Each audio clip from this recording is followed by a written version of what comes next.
Iglesia Evangélica Metodista Primitiva Emanuel se complace en presentar desde la conferencia Por Nuestra Fe 2025, la naturaleza de la Iglesia, el cuerpo de Cristo, con el pastor Javier Domínguez. Sean bienvenidos.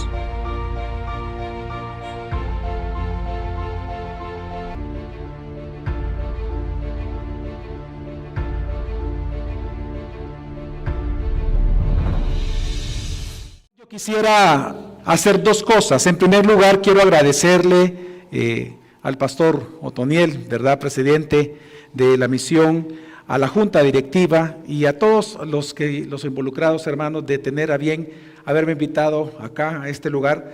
Realmente, como yo le dije a él en privado, estar aquí colaborando con lo que Dios ya está haciendo desde hace muchísimos años, para mí es un gran privilegio, es un enorme placer estar aquí y de verdad que estoy con mucho gozo. Y en segundo lugar, quería felicitarlos por el tema que se está desarrollando en esta conferencia, porque si nosotros vamos a la Escritura, nos damos cuenta que antes de que Dios nos diga lo que tenemos que hacer, siempre nos dice lo que somos.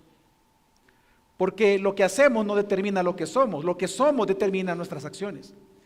Y Dios nos está enseñando y nos va a enseñar en toda esta conferencia lo que somos.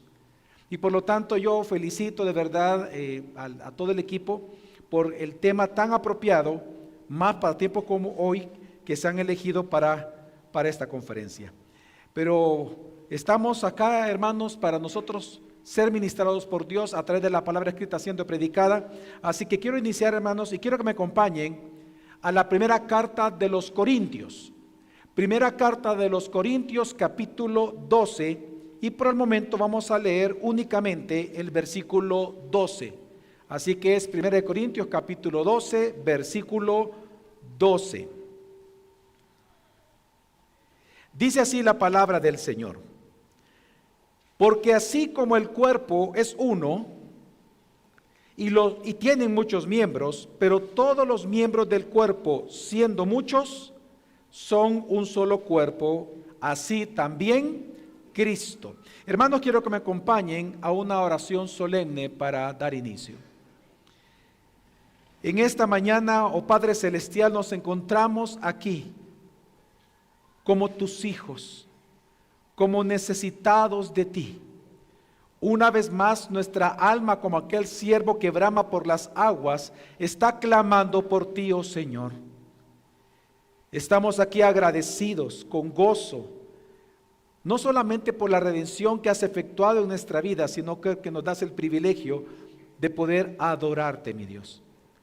Te pido, Señor, que tú seas hablándonos, que tú seas glorificado, no solamente en la predicación de tu palabra escrita, sino también, Señor, en la escucha activa, expositiva de tu palabra. Te pedimos, Señor, que tu palabra dé fruto como siempre lo hace. Y que tú seas glorificado hoy una vez más. Te lo pedimos en el nombre de Cristo Jesús. Amén.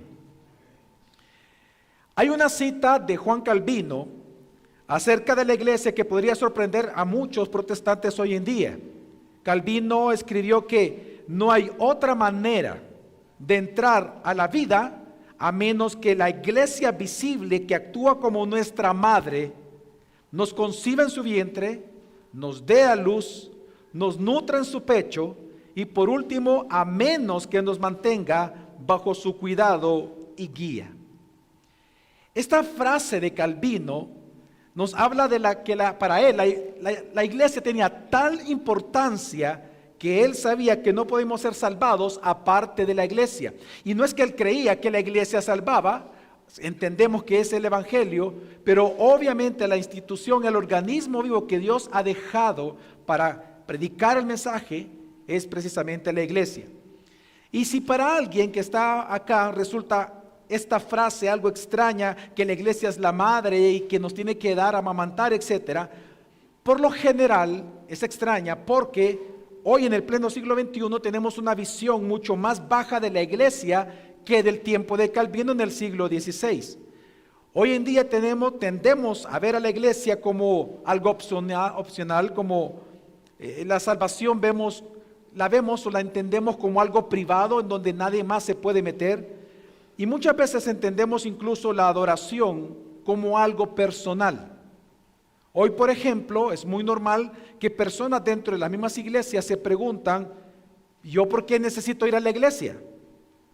Yo puedo ser cristiano sin ir a la iglesia, puedo adorar a Dios en mi trabajo, puedo adorar a Dios yendo a hacer ejercicio, puedo adorar a Dios escuchando podcast, viendo videos en YouTube a mi pastor favorito, escuchando en redes sociales sermones. ¿Y yo para qué tengo que ir a la iglesia?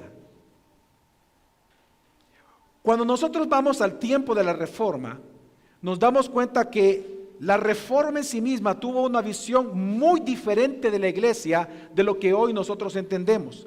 En aquel entonces se reconoció la importancia de la iglesia visible.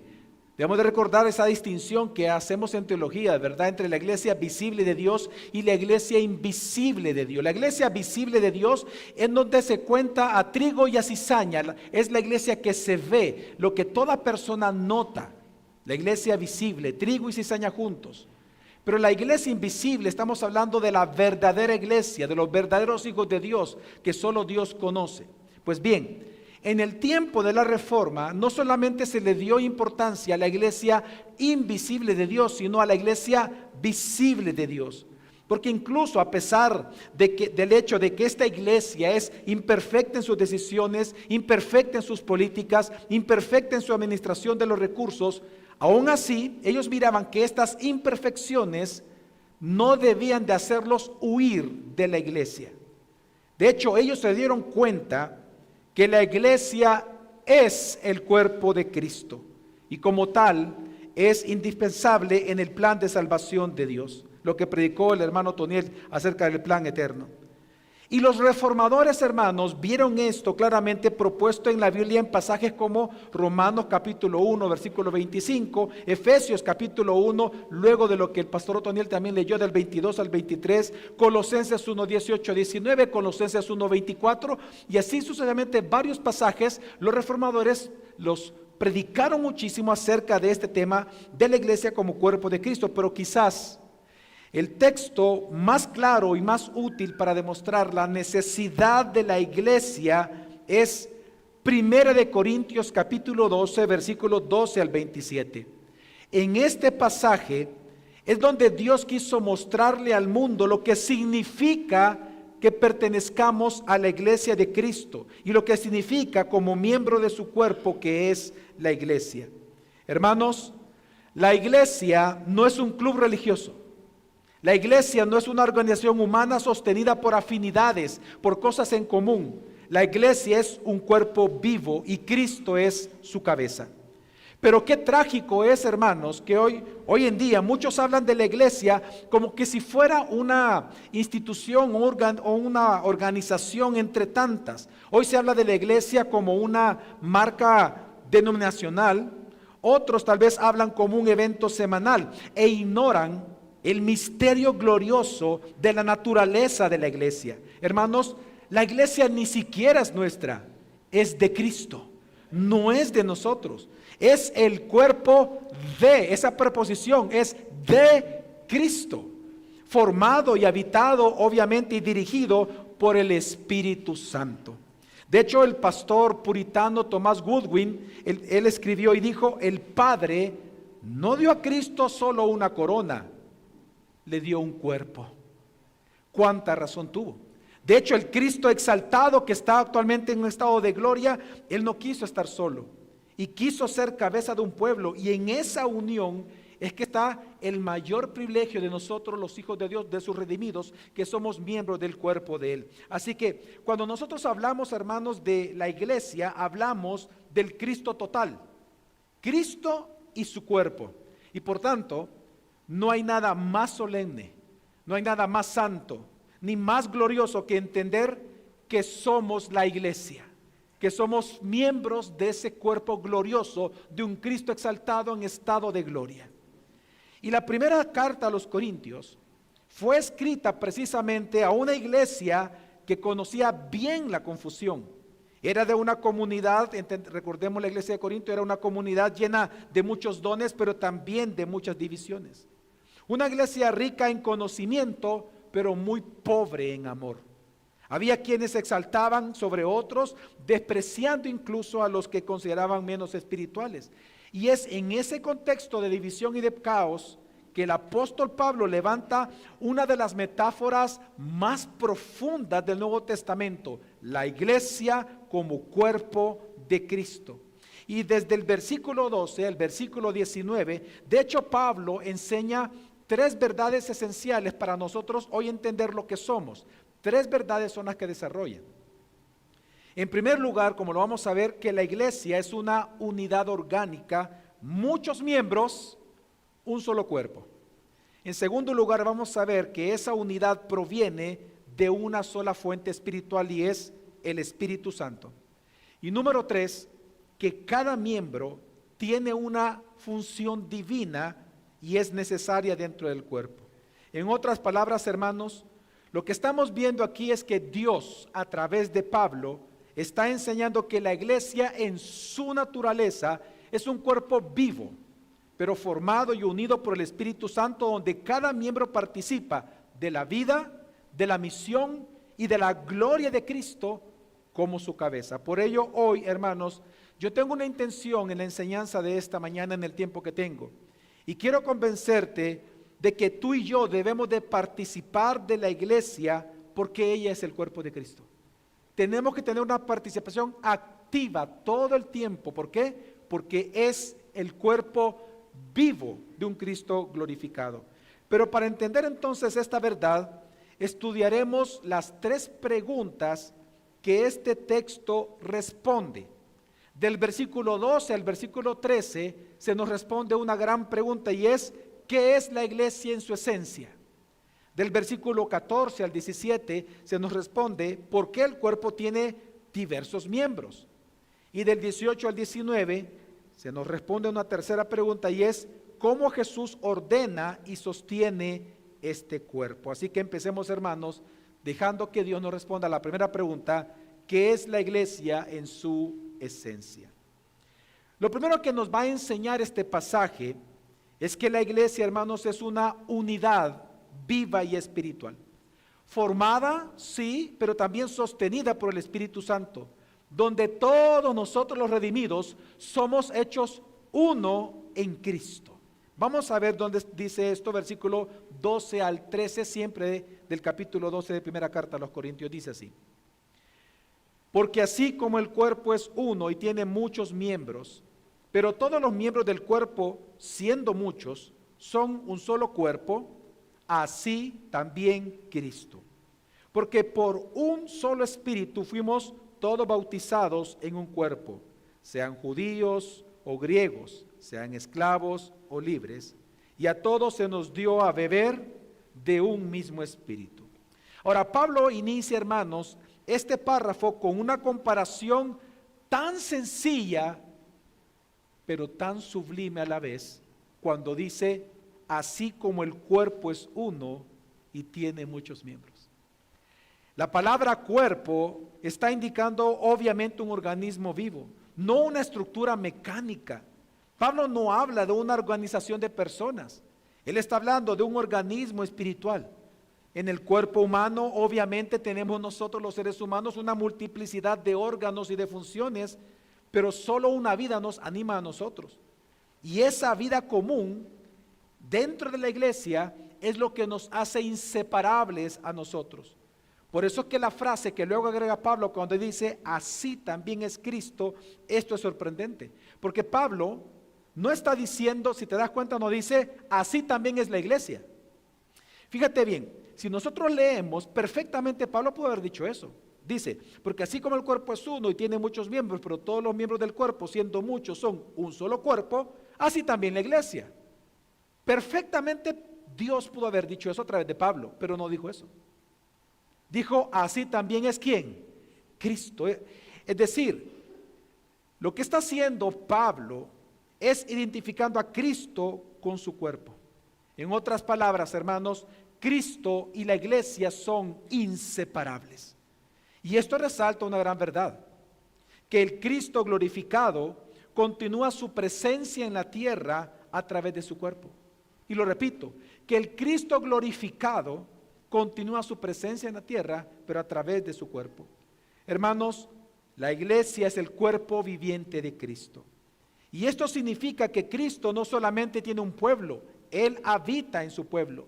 La iglesia no solamente es esa prolongación sociológica o cultural del ministerio de Cristo, no, es su encarnación espiritual que está continuando sobre la tierra. Ahora bien, ¿cómo ocurre eso?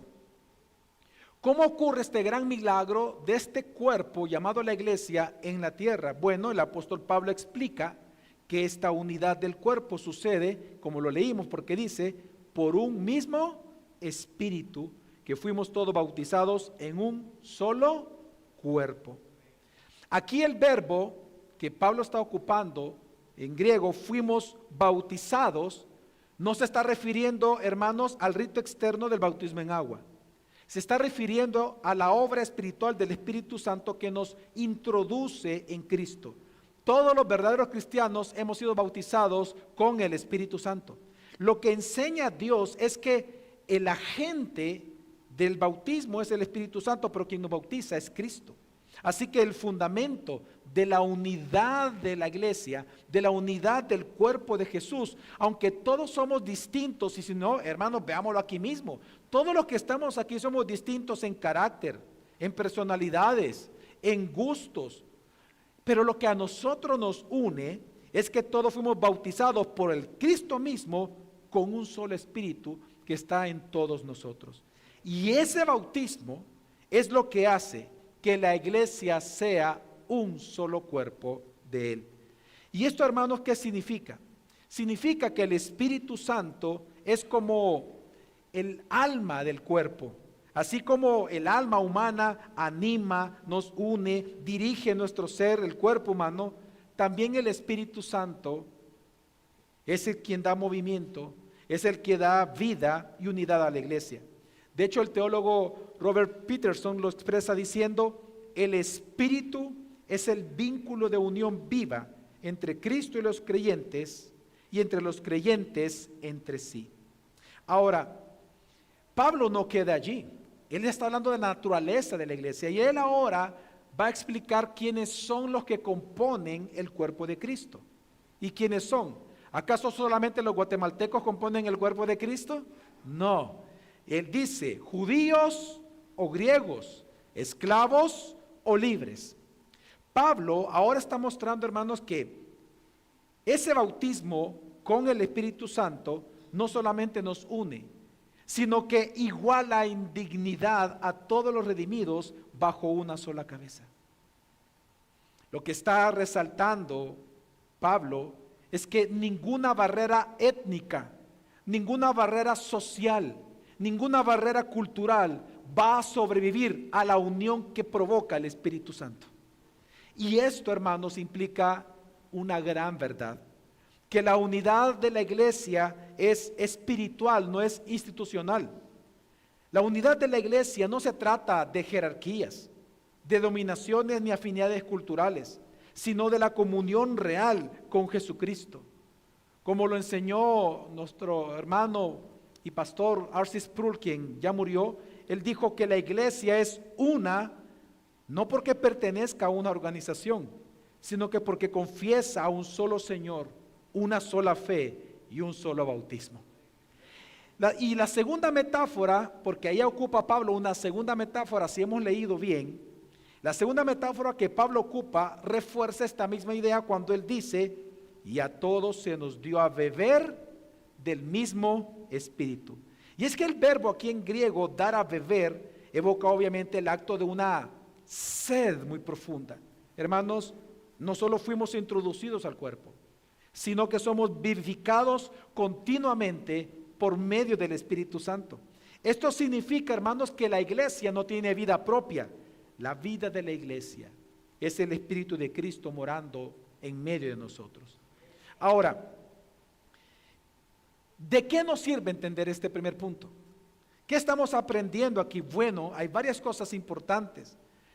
Pero lo que estamos aprendiendo principalmente es que la unidad del cuerpo, hermanos, la unidad, una vez más, el gran tema de la unidad de la iglesia no es algo que se construye. Lo digo porque hay mucha confusión de eso. Es que tenemos que estar unidos, dice la gente. No, ya estamos unidos. Es que al no entender la doctrina no entendemos la verdad. La unidad del cuerpo no es algo que construimos, es un don que ya hemos recibido en el Espíritu Santo. Y por eso nosotros, la iglesia, no procuramos la unidad, nosotros la preservamos. No buscamos unirnos, ya estamos unidos. Yo no voy a buscar mayor unidad con mi esposa si ella es mi esposa. Ella me pertenece, yo le pertenezco. Lo que sí tenemos que hacer es guardar el pacto, guardar la unidad, defender la unidad, defender el pacto. Y esto, hermanos, es algo que nosotros vemos incluso en otros pasajes de la Biblia. En Efesios capítulo 4, por ejemplo, versículo 4 al 6, Pablo declara, dice, hay un solo cuerpo y un solo espíritu, un solo Señor, una sola fe y un solo bautismo. No hay dos, no hay tres, ya estamos unidos. Es decir, toda la Trinidad aparece como la autora de la unidad. Y eso es lo impresionante de esta doctrina, que toda la Trinidad es la autora de esta unidad de la iglesia. El Espíritu nos forma, el Hijo nos gobierna y el Padre nos sostiene. Y en Hechos capítulo 2, por cierto, ¿se acuerdan ustedes, hermanos, cuando el Espíritu Santo descendió sobre la iglesia? Él no formó grupos aislados o personas famosas. Eso nunca fue el objetivo del Espíritu Santo dentro de una iglesia, sino que fue formar una comunidad, como dice Hechos capítulo 2, versículo 1, que crecían juntos unánimes. Esa es la actividad del Espíritu Santo. Ahora, ¿qué nos enseña todo esto? Bueno, hermanos, que de principio a fin, la unidad de la iglesia es la expresión visible de la vida invisible de Cristo en su pueblo. Esa es la unidad de la iglesia. Es la expresión visible de la unidad o unión o de la vida invisible de Cristo en su pueblo. Ahora, ¿qué implica entonces esto para nosotros hoy, los que estamos aquí reunidos en este congreso? Bueno, lo primero que esto nos enseña, hermanos, y que lo que implica para nosotros es que entonces el individualismo fragmenta la iglesia. Hoy nosotros vivimos en una cultura en donde el evangelio es, o nos dice, sé tú mismo, no dependas de nadie. ¿Para qué vas a ir a la iglesia? Tú mismo puedes leer la Biblia. ¿Para qué tienes que ir? Hoy en día nosotros vemos cristianos que se conciben, por ejemplo, a sí mismos como consumidores espirituales. Es decir, van a la iglesia buscando experiencias, pero sin la conciencia de pertenecer al cuerpo. Van a la iglesia para sentirse bien o porque se sienten muy felices, pero no van con la conciencia de unir o de disfrutar de la unidad del cuerpo. Otros, por ejemplo, consumiendo contenido cristiano en redes sociales, pero lo hacen, pero no se unen a otros cristianos. Hay un individualismo tan fuerte hoy en día en las iglesias que esto, a la luz de la doctrina, lo que estamos viendo que esto es muy pecaminoso. Y por ejemplo, todas estas personas tienen algo en común. Todos ellos se acercan a las cosas de Dios, pero no a Dios. Las redes sociales no son el cuerpo de Cristo. No lo son. Lo que tú consumes digitalmente no es el cuerpo de Cristo. Esto es el cuerpo de Cristo reunido. Y es aquí donde Dios da el crecimiento y edifica su iglesia, no individualmente. Y por lo tanto, estas personas se acercan a Dios, a las cosas de Dios, pero no se acercan a Dios. Y esto, hermanos, no solamente es un peligro de muerte para ellos, sino de división para la iglesia. Por eso la pregunta en este primer punto es, ¿y tú qué eres? ¿Eres o no parte de la iglesia? Digo esto porque hoy es muy común que la gente diga, no, es que yo me congrego por internet. Por sobre todo en el tiempo de COVID, después, gente quedó acostumbrada a eso. Y hoy en día hay personas que dicen, hace poco me lo dijeron, por cierto, no, pero es que yo me congrego por internet. Yo le dije, ¿te congregas? No, le dije. tú estás siendo rebelde al principio regulador de la adoración de la iglesia. Tú estás siendo un rebelde. Tú entiendes lo que es la palabra congregar. Es que no es que tú te congregas, es que Dios nos llama a congregar. El congregarse es un llamado de un Dios santo a todo su pueblo, de que se reúnan a su alrededor, donde Él está en el centro. Por eso se llama congregación. Y la idea es adorarlo a Él, pero no adorarlo individualmente. Dios en ese instante lo que quiere es una adoración comunitaria. Quiere oraciones comunitarias, quiere participación comunitaria, quiere servicio comunitario. Tú en tu casa puedes orar, amén, perfecto, pero en la congregación Dios quiere que la iglesia lo adore.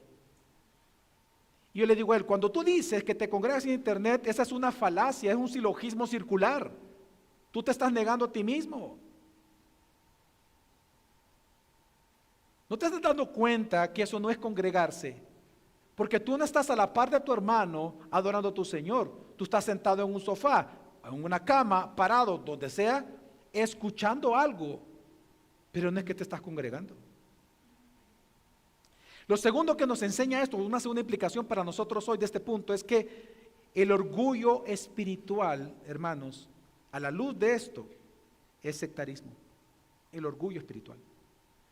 Algunos confunden la unidad con la uniformidad, creyendo que su grupo o tradición particular es el cuerpo entero. Pablo en este texto corta de raíz esta soberbia, afirmando ya sea judíos o griegos, esclavos o libres. ¿Sabes lo que está diciendo él?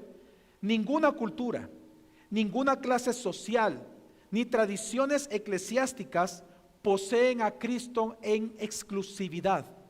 Herbert Kuyper dijo, y lo expresó así: la iglesia visible es gloriosa a medida que refleja la invisible. Toda pretensión de exclusividad destruye esa gloria. En tercer lugar, veo también una implicación muy importante para nosotros, y hermanos, y es entender que no estamos solos. El hecho de que todos los que estamos aquí hayamos sido bautizados en un mismo espíritu significa que ningún miembro está solo. Hermana, hermano, tú no estás solo. Hoy digo esto porque hoy lamentablemente muchos están alimentando su alma con pantallas, pero no con palabra. Lo hacen no porque, miren, y muchas veces están en las pantallas todo el tiempo, no porque no aman a la iglesia, y lo digo de verdad, no es porque no la aman, es porque no confían en la iglesia.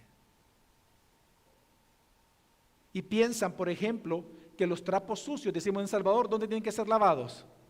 En las casas. Hoy en día muchas, y no digo pocos, muchísimos dentro de las iglesias piensan, no va a decir nada al pastor, los trapos sucios en la casa.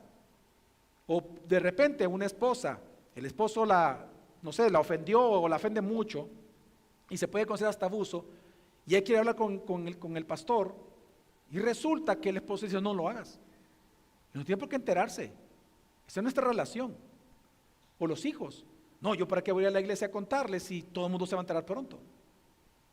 ¿Y saben qué es lo que ocurre? Cuando ellos piensan así, es que realmente ellos no están considerando, hermanos, que la iglesia realmente es una bendición. Y que Dios nos ha dado a la iglesia para nosotros ser edificados y para nosotros ser restaurados, para nosotros ser levantados y para nosotros crecer en unidad.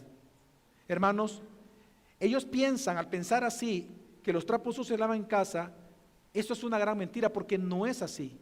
Los trapos sucios se deben de lavar en la iglesia por medio del agua de la palabra. Así como se lavan los trapos sucios, solo la Biblia. Miren, esa es una de las grandes diferencias entre la iglesia latinoamericana y la iglesia de Estados Unidos. La iglesia de Estados Unidos, hermanos, tiene grandísimos problemas en este momento, pero hay algo que todavía se mantiene muy bien en la iglesia de Estados Unidos, que Latinoamérica, wow, le hace falta muchísimo aprender, y es esto. Tú sabes que en la iglesia norteamericana, un hermano puede llegar y decirles, miren, quiero decirles, alguien que está sirviendo, quiero decirles que estoy viendo mucha pornografía, necesito su ayuda. Sí, hermano, ven. Y todos comienzan a ayudarle.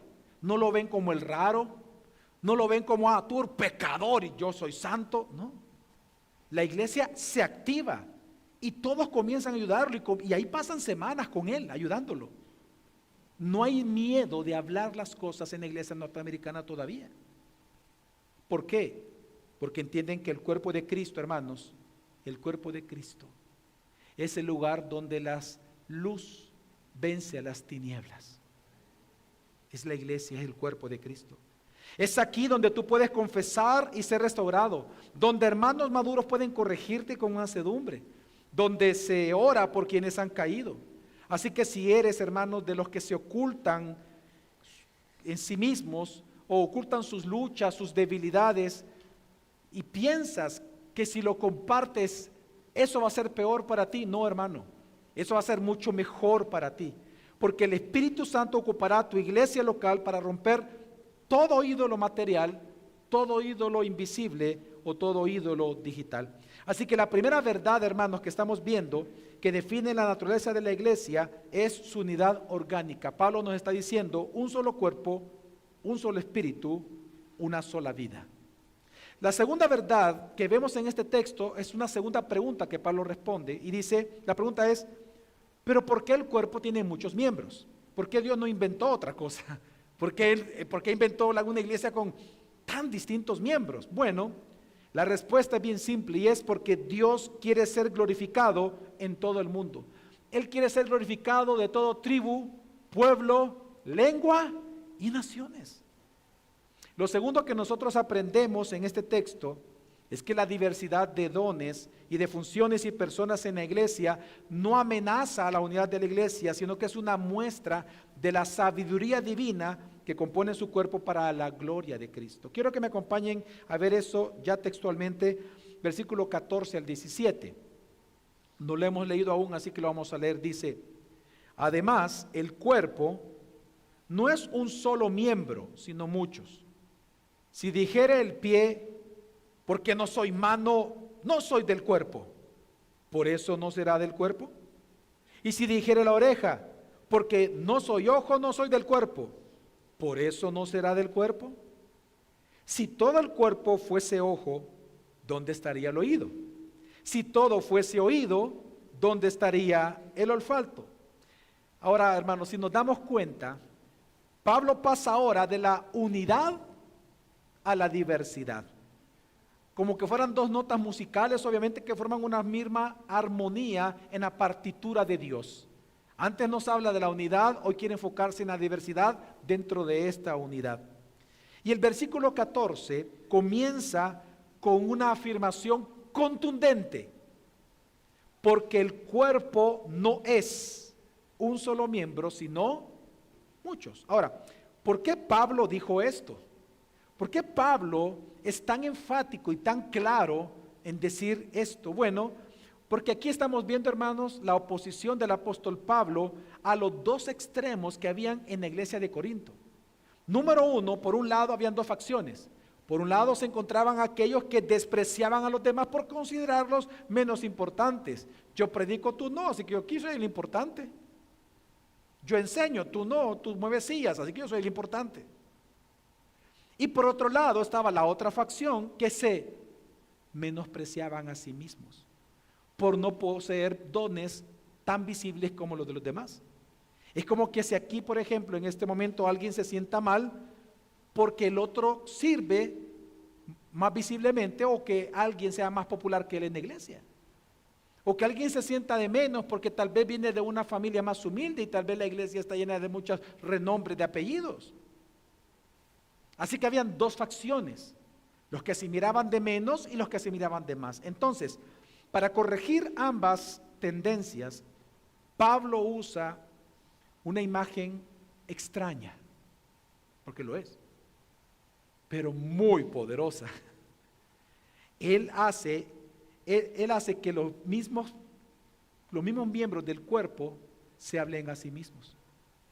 Él ocupa una figura extraña, pero increíble. Los miembros de un cuerpo hablando con sí mismo. Él dice, si el pie dijera, Si el ojo dijera, etcétera, etcétera. Entonces, esta personificación del cuerpo es, hermanos, una obra magistral. ¿Qué está diciendo esto? Porque fíjate que lo está ocurriendo aquí. El pie cansado de estar en el suelo recogiendo polvo, envidia a la mano que está arriba y por lo tanto dice, como no soy mano, entonces no quiero ser del cuerpo. De repente vemos el oído, que por cierto, cuando las mujeres tienen el pelo largo, ¿cómo cubren sus oídos? Bueno, el oído oculto y sin brillo desea ser ojo, brillante y admirado por todos. Pero Pablo responde a este pensamiento con una ironía sagrada. Y él dice, ¿por eso no será parte del cuerpo? Es decir, veamos lo que está preguntando Pablo. Un miembro molesto, no sé si ustedes han experimentado eso en sus iglesias, me imagino que sí. Un miembro molesto porque no es o hace lo que el otro es o hace dentro de la iglesia, ¿se tiene que ir por eso de la iglesia? No, dice Pablo. Porque un miembro quiere ser el pastor de la iglesia y no es el pastor de la iglesia, por eso se tiene que ir de la iglesia dividiéndola. No, dice Pablo, no. En otras palabras, el sentimiento de inferioridad no altera el hecho de la pertenencia al cuerpo. Ningún cristiano debería negar su unión con el cuerpo solo porque su función le parezca digna o menos digna, que la de otros. Es lo que está enseñando Pablo. Nadie debería de sentirse indigno porque su función es de una menor exhibición que la de otros. Hermanos, de hecho, el descontento espiritual dentro de las iglesias locales es una forma de incredulidad. Si tú estás insatisfecho por algo dentro de tu iglesia local, tú estás caminando en la incredulidad. ¿Por qué? Porque cuando el pie dice, no soy del cuerpo, imagínate qué extremista el pie. Cuando el pie dice, como no soy mano, no soy del cuerpo, entonces, él está cuestionando el llamado de su creador a ser pie. Por eso es que aquel que está descontento en la iglesia, claramente está caminando en una forma de incredulidad. Una persona, es una forma, estas quejas constantes que muchas veces hay en iglesias locales, es una forma de impugnar la elección divina en el lugar que Él nos asignó. Cuando alguien, por ejemplo, se va de una iglesia por no sobresalir, porque no lo tomaron en cuenta, que es la frase más famosa, no me tomaron en cuenta, no me llamaron, no me hablaron, estuve solo, etcétera, etcétera. Cuando una persona se va por esas cosas, él está diciendo a Dios en su cara, te has equivocado donde me colocaste. Eso lo está diciendo. Por eso que el pastor puritano Thomas Boston, él advirtió diciendo, el hombre carnal desea otra vocación, el santo otra porción, pero el sabio en Cristo dice, el Señor me ha colocado aquí y aquí voy a florecer. No importa lo que Dios me pida, eso voy a hacer. Amén.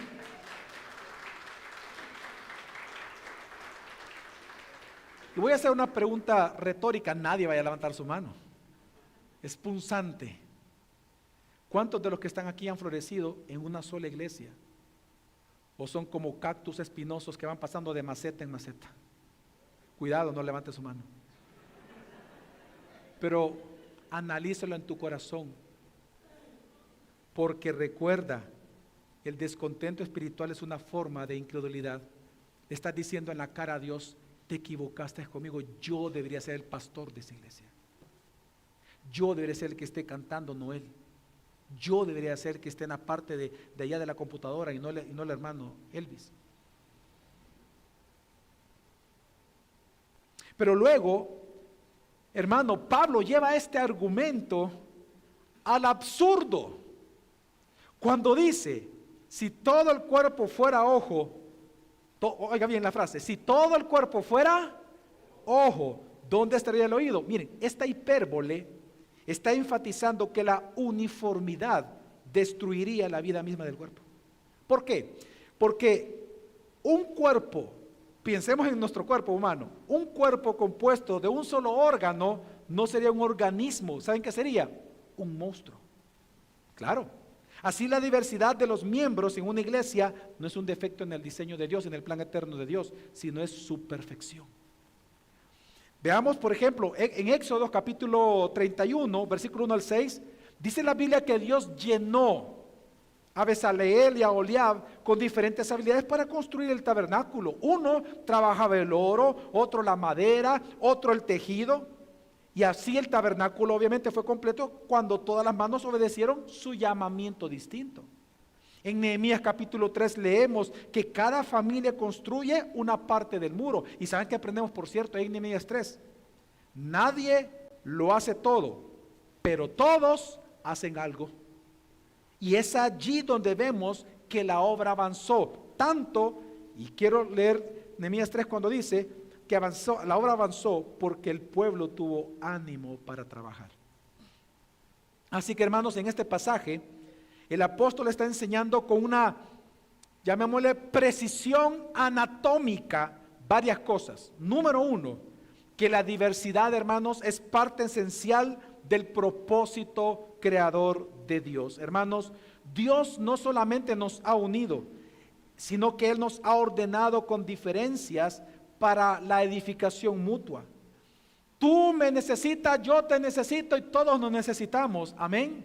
Y la iglesia refleja en su variedad la misma, de hecho, la misma sabiduría que nosotros vemos en la creación. En la creación nosotros vemos distintas estrellas, distintos colores, distintas especies en un solo universo. Así también el Creador ha formado un solo cuerpo con muchos miembros. Como dice, por cierto, Romanos 12:6, cuando dice, cada uno con su propia gracia. Ahora, lo segundo que vemos aquí también, que nos enseña este texto, es que la igualdad en dignidad humana no significa igualdad en funciones. Ojo, ojo. Todos hemos sido creados a imagen y semejanza de Dios. Amén. Pero no todos por eso tenemos que cumplir el mismo oficio. La mano no camina. El pie no va a ver nunca. El ojo no habla, pero todos sirven al mismo fin, a Cristo la cabeza. Por eso es que Calvino decía, la unidad no consiste en la igualdad de los miembros, sino en la mutua coordinación de sus funciones. Por tanto, hermano, mira, negar las diferencias que hay en la iglesia es negar la sabiduría de Dios, y exaltar las diferencias sobre los demás es negar su amor. Así que, hermanos, no hagamos ambas. Ni neguemos las diferencias, ni las sobreexaltemos. Estemos contentos con lo que Dios nos ha puesto y nos ha dado. Amén. Tercero, también que vemos aquí algo importante, y es que aquí lo que estamos viendo, hermanos, es las diferencias, que la diferencia de funciones dentro de un cuerpo local es necesaria para la plenitud de la iglesia. Cada miembro tiene un rol que no puede ser reemplazado sin que el cuerpo sufra pérdida. ¿Saben dónde vemos esto? En Efesios capítulo 4, versículo 16, que por cierto lo voy a leer, dice Pablo, de quien todo el cuerpo, bien concertado y unido entre sí, los pastores no sabemos de memoria este texto, ¿verdad? Y unidos entre sí por todas las coyunturas que se ayudan, como dice, mutuamente, según la actividad propia de cada miembro. Y ahí dice, ahí recibe el crecimiento. Impresionante, porque está hablando que todas las coyunturas se ayudan mutuamente, según la actividad de cada uno. Y en esa actividad, todo el cuerpo, hasta el dedo chiquito del pie, crece. Por esto, hermanos, es que quien nos sirve en una iglesia local, su egoísmo no solamente lo está destruyendo a sí mismo, sino que al separarse del cuerpo, él está hiriendo al cuerpo, está dañando al cuerpo, el que no sirve, y está mutilando al cuerpo de la gracia del crecimiento en todas sus partes. Porque una vez más, Pablo lo que está diciendo es que tu servicio es importante, no importa qué miembro seas, tu servicio sí es importante para el crecimiento del cuerpo. Por eso es que cuando una persona se molesta o no le sirve a Dios en la iglesia, él está mutilando esa parte del cuerpo del crecimiento natural. Así que lo que está enseñando la Escritura es que la diversidad de dones y funciones, hermanos, es para la manifestación y la gloria de Cristo. Hermano, mira, piensa en esto. Cada miembro siempre va a reflejar el carácter de Cristo, algo del carácter de Cristo. Por ejemplo, hay miembros que van a mostrar su compasión. Ellos son probablemente el corazón del cuerpo. Otros son los brazos en que van a mostrar la fortaleza que Dios da. Así sucesivamente, cada miembro del cuerpo de Cristo manifiesta parte del carácter de Cristo. Por eso, hermano, y aquí viene sabiduría de parte de Dios, Cristo, por eso es que Cristo ya en su plenitud, Él no se ve como un miembro. Él se ve en el conjunto de su iglesia. Porque una pregunta, ¿dónde Dios colocó la plenitud de Él? En su estado de gloria, ¿dónde la puso aquí en la tierra? La iglesia, tanto que como le llama, la plenitud de aquel que lo llena todo en todas las cosas. A la iglesia le llama su plenitud. Porque hermanos, así como un solo color no muestra la hermosura del arco iris, un solo don en la iglesia nunca va a mostrar la hermosura del cuerpo de Cristo. Por eso es que no nos extraña que en Apocalipsis capítulo 7, versículo 9, Juan B. dice, una gran multitud de todas las naciones, tribus, pueblos y lenguas adorando al Señor. Y a ese pueblo Dios le llama la iglesia. Así que hermanos, en esta visión final de la iglesia en Apocalipsis se nos muestra que incluso en la eternidad la diversidad no se va a disolver. De hecho, se va a santificar. Ahora, ¿cuál es mi consejo entonces en este punto? Bueno, hermano, huye de la envidia espiritual dentro de las iglesias locales. Son demasiados los que están viviendo todo el tiempo comparándose con otros. Por ejemplo, el que enseña envidia al que predica. El que sirve en silencio envidia a Abner, el que es visto. El que parquea carros envidia al que canta. Y el pastor envidia al líder que todos aman.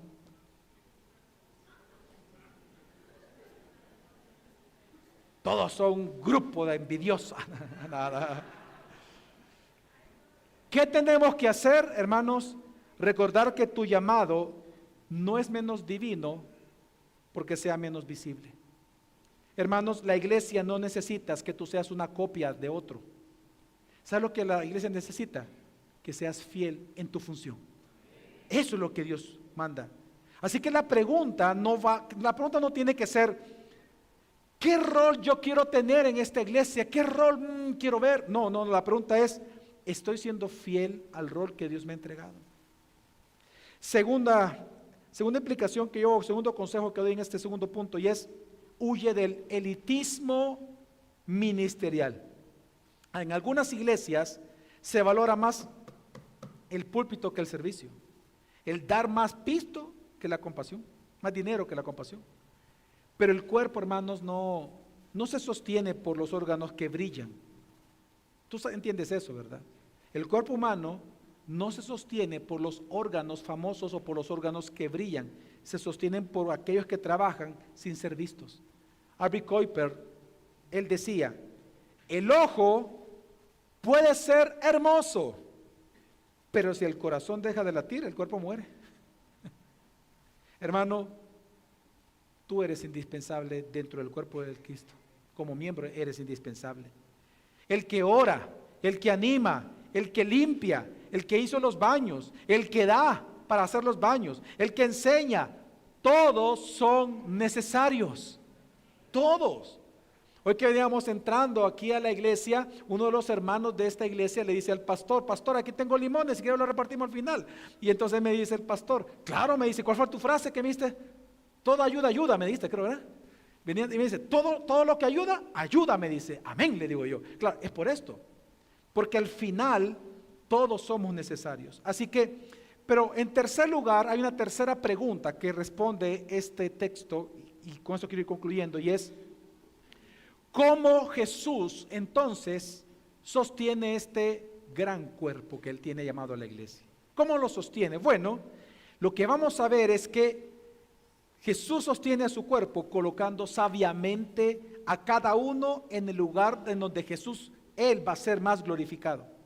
La tercera verdad que nos enseña este pasaje es que los miembros de la iglesia y sus funciones no son productos al azar ni por preferencia humana al final de cuentas, sino que es parte del propósito soberano de Dios, quien coloca a cada miembro dentro del cuerpo según su sabiduría perfecta. ¿Dónde vemos esto?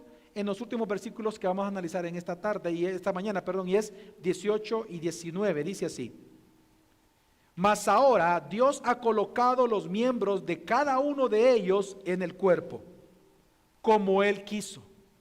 Porque si todos fueran un solo miembro, ¿dónde estaría el cuerpo? Pablo, hermanos, aquí está llegando al clímax de todo el argumento que él está trayendo. Y el clímax es que la diversidad del cuerpo no es un accidente, es una decisión teológica. Donde Dios te ha colocado es una decisión teológica. ¿Por qué? Porque el verbo colocar que Pablo está ocupando aquí, que es poner o disponer, indica un acto deliberado, no espontáneo. ¿Saben que este acto de Dios de ponerte a ti en un lugar específico dentro de una iglesia local es exactamente lo mismo que vemos que hizo Dios en Éxodo capítulo 28, cuando Él da, de hecho, instrucciones muy precisas sobre las vestiduras del sumo sacerdote, donde ahí dice que cada piedra, cada hilo, cada color fue colocado según lo que yo te muestre, dice el versículo 3. Así el templo, hermanos, y sus siervos no fueron una improvisación humana, sino que fueron un diseño de Dios hasta los últimos detalles. Así que Pablo, ¿qué es lo que está mostrando? Pablo está mostrando el fundamento de todo esto, que Dios es el creador y el diseñador de su cuerpo, la iglesia. Amén. Hermanos, la iglesia no se organiza por mérito, por voto, por conveniencia. La iglesia se organiza por decreto, por la voluntad decretiva de Dios. Y así como Dios ordenó los miembros dentro de nuestro cuerpo, por ejemplo, nuestro cuerpo humano, y dice la Biblia que los unió, ¿verdad?, dentro del vientre de nuestra madre, así también Él forma el cuerpo espiritual de su Hijo Jesucristo. De hecho, el pastor puritano Thomas Woodwin dijo lo siguiente, y es: el Padre, al dar a Cristo por cabeza, dio también a cada miembro su lugar. Nada en la iglesia es fortuito, todo ha sido donado por el Padre. Por eso, hermanos, mira, Pablo, para afirmar esta voluntad soberana de Dios, es que él agrega una frase interesante que ahí aparece, que acabamos de leer, y dice: como Él quiso. Y luego dice: mas ahora Dios ha colocado los miembros de cada uno de ellos en el cuerpo como Él quiso. Ahora bien, lo interesante es que Pablo ya había usado esta expresión en el mismo capítulo, en el versículo 11. ¿Saben cuándo? Cuando él dijo respecto al Espíritu Santo, de que el Espíritu Santo reparte como Él quiere los dones a los hombres. Como Él quiere, la misma frase. Así que Pablo está mostrando aquí la perfecta armonía entre la obra del Espíritu Santo y el decreto del Padre. Que el Espíritu Santo distribuye, el Padre dispone y el Hijo gobierna porque es la cabeza. Así que, hermanos, cada persona de la Trinidad está actuando en perfecta distinción y en perfecta armonía. Y es lo mismo que debe suceder dentro de las iglesias locales. La diferencia de dones y la diferencia de roles reproduce en la iglesia la belleza del orden celestial de Cristo. Y hermanos, ¿saben qué? Esto es grandioso, porque lo que Dios te está diciendo es que la posición tuya dentro de tu iglesia local, es decir, tu don, tu cargas, tu rol, tu esfera de influencia, no responde a caprichos humanos, sino al consejo eterno del Dios triuno. Así que, y esta verdad es lo que te va a ayudar a huir, ¿sabes de qué, hermano? De la competencia y del resentimiento. ¿Sabes cuando una persona deja de competir con los demás en una iglesia local? Cuando comprende de que fue Dios quien nos colocó. Cuando uno entiende que Dios ha colocado a cierto hermano en la posición que está, en la otra hermana en la función que tiene, al pastor en la función como pastor. Cuando alguien entiende que es Dios colocando como Él quiere a sus miembros, la envidia desaparece. Porque Es lo que Pablo también reafirma en Romanos 12, versículo 3 al 6. 3 y 6, sí, cuando dice, nadie tenga más alto concepto de sí. Y luego dice más adelante, sino conforme a la medida de fe que Dios repartió a cada uno. Cuando uno entiende eso, que hasta el día de hoy Cristo gobierna, la envidia en una iglesia local se está acabando. Por ejemplo, si alguien se queja del lugar que ocupa, se estaría quejando del designio de Dios. Hermanos, el ojo nunca escogió ver. Amén. El oído no elige escuchar. Ambos obedecen al propósito de Dios. Y por esto, Pablo ya en el versículo 19, entonces plantea una pregunta retórica muy profunda, pero a la vez impactante. Y la pregunta es, ¿y si todos fueran un solo miembro, dónde estaría el cuerpo? Lo que Pablo está afirmando es que, hermanos, si todos ocupamos el mismo lugar o tuviéramos todos el mismo don, el cuerpo dejaría de ser cuerpo. ¿Y sabes qué significa eso? Que todo deseo de uniformidad mata la vida, pero la pluralidad bajo la soberanía divina la conserva. Y esto, hermanos, es el orden en la iglesia. En el orden de la iglesia, la soberanía de Dios no solamente garantiza su unidad, sino su propósito. Tú has sido puesto estratégicamente y posicionado en tu iglesia local por sabiduría de Dios para reflejar su gloria en conjunto con tus hermanos. Ahora, entonces, ¿qué implica todo esto para todos los que nos encontramos aquí esta mañana, aquí en este congreso? Bueno, hay 4 implicaciones. Y la primera de ellas, hermanos, es que la soberanía de Dios te ha entregado, llamémosle, una dignidad funcional. Hermanos, ¿y qué piensen esto? Resulta que el mismo Dios poderoso que se manifestó a Moisés, que habló con Abraham, que estuvo con David, que levantó a Jesús entre los muertos, es el mismo que te eligió y te colocó en lo que ya estás haciendo en tu iglesia local. Mira la dignidad que poseemos. Esto significa, hermanos, que no hay puestos secundarios o no hay puestos inferiores en tu iglesia local. Si Dios te asignó un rol, pues aún en ese rol ya está sellado por la autoridad de Dios, por muy pequeño que sea. Como John Piper diría, Dios no desperdicia ni un átomo en su creación, mucho menos un miembro de su cuerpo. Así que, hermanos, tú eres importante en esto. La segunda implicación que veo es que, hermanos, debemos de descansar en el llamado que Dios nos ha hecho.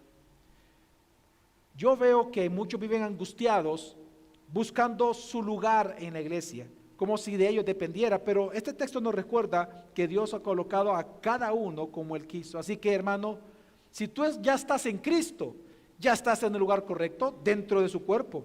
Ahora tu tarea es descubrir, no decidir, descubrir la función que Él te dio, y para eso ya tienes a esas personas idóneas, tienes a tus pastores, tienes a los hombres maduros de la iglesia para que te orienten dónde servir al Señor. Así que, hermano, no olvides, de hecho, que todo desorden en la iglesia nace cuando los miembros comienzan a usurpar el lugar del otro, en lugar de ejercer el suyo con humildad. Tercera implicación importante en esto, que debes de honrar la soberanía de Dios en otros. Mira, hay quienes a veces cuestionan por qué alguien tiene una responsabilidad que él desea pero que él no tiene. ¿Por qué cuestionan eso? Bueno, porque están comparando sus funciones con otras personas y entonces son muy críticos. Pero, hermanos, criticar la función de otro, ¿sabes qué es? Es cuestionar la sabiduría del dador. De hecho,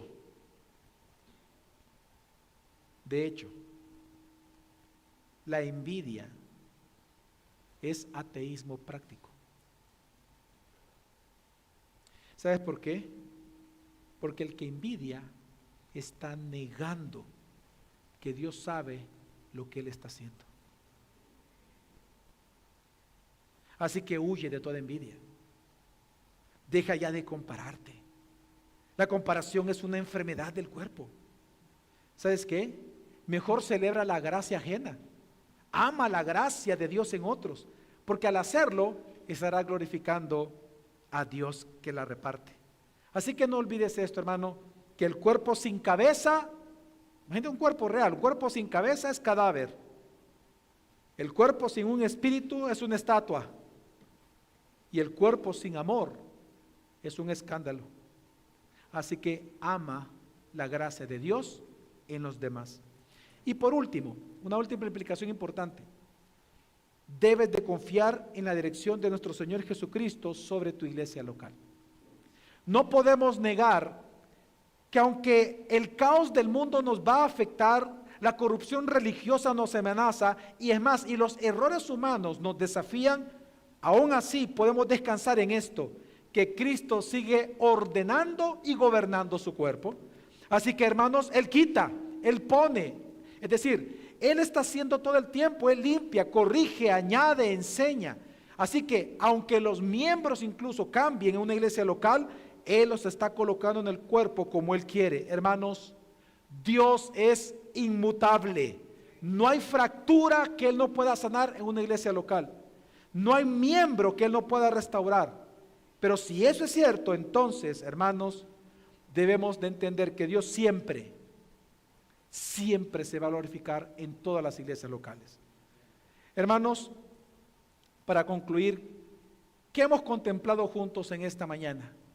Hemos contemplado juntos el misterio que se oculta en el corazón de la iglesia como cuerpo de nuestro Señor Jesucristo. Una unidad viva, una diversidad sabia y un orden soberano.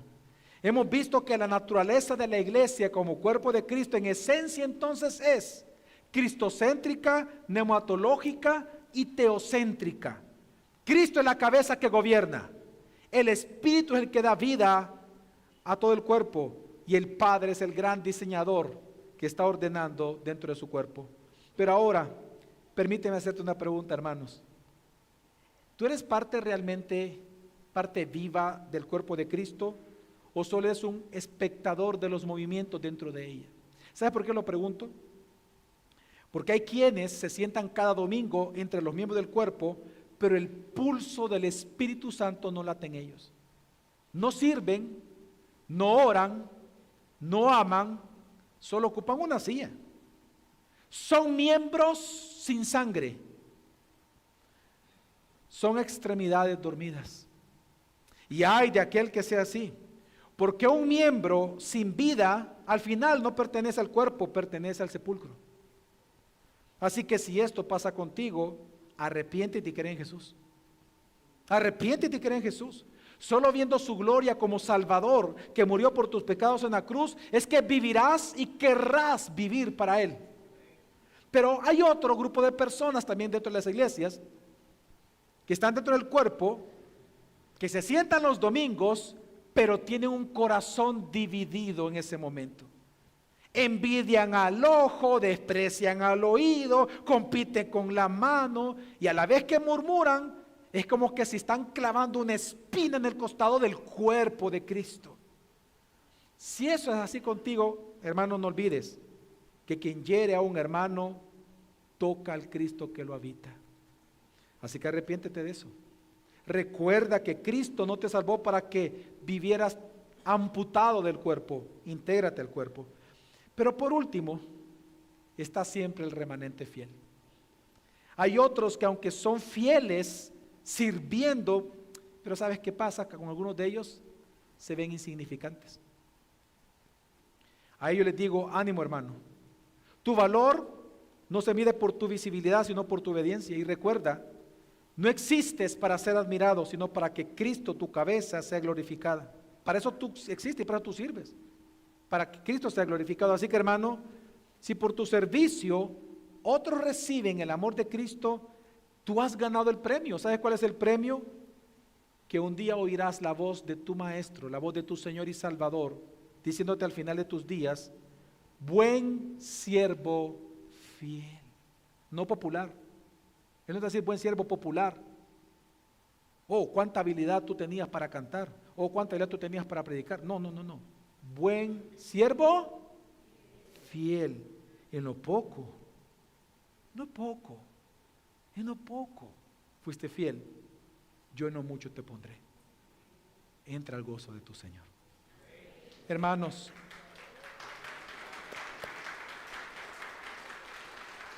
aferrémonos a la iglesia local porque ella es el cuerpo de Cristo. Vamos a orar. Señor, en esta mañana te damos gracias. Gracias, Señor, por enseñarnos por medio de la predicación de tu palabra escrita. Gracias, Señor, por recordarnos quiénes somos delante de tus ojos para poder entender lo que tenemos que hacer. Gracias, Señor, te doy porque tú nos has integrado tu cuerpo de manera inmerecida. No lo merecíamos, nosotros te odiábamos a ti. Nosotros no queríamos saber nada de ti porque éramos nuestros propios dioses. Pero tú, Señor, nos has salvado para ti. Y por eso te damos gracias, porque en ti, como lo hemos cantado esta mañana, somos felices, estamos llenos de gozo, porque no hay ningún bien fuera de ti, oh Señor. Te damos gracias por unirnos a tu cuerpo y te pedimos que nos ayudes a que tú seas glorificado. Gracias te damos en el nombre de Jesús. Y toda la iglesia dice, amén. Dios les bendiga.